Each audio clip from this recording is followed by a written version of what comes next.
zone à défendre, l'ensemencement. Il y a longtemps, il y eut le Larzac et d'autres lieux. Et un jour, un militant écologiste vint habiter les arbres et les forêts avec ses amis. Il voulait protéger une vallée naturelle et son flanc de montagne. Il disait, ce grand projet ne peut pas saccager la vallée et la montagne, où la planète vivra le même drame, écologique et social. Est-ce le fait des gens? Le grand projet se fit. D'usage, les gens assurent leur porte-monnaie, leur garde-manger, leur sécurité professionnelle et personnelle et évitent les problèmes. Des chiffres et une réalité.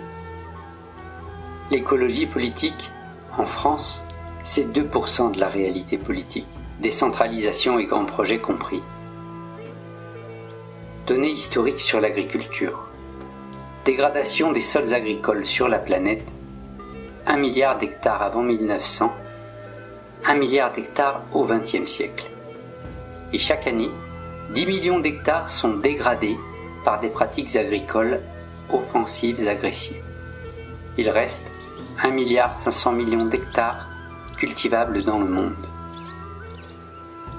En France, 82 000 hectares sont perdus chaque année, dont 60 000 sont bétonnés, soit l'équivalent du département du Rhône à chaque quinquennat. Source, une conférence de Claude Bourguignon, ingénieur agronome spécialiste de la vie des sols. Sur la disparition du foncier agricole et naturel, la loi n'intègre pas l'urgence écologique et climatique. Face à l'absence de protection par la loi du foncier agricole et naturel paysan, ces occupations de terrain germèrent, en résistance écologiste militante et en désobéissance civile face à la police, du Larzac à Notre-Dame-des-Landes.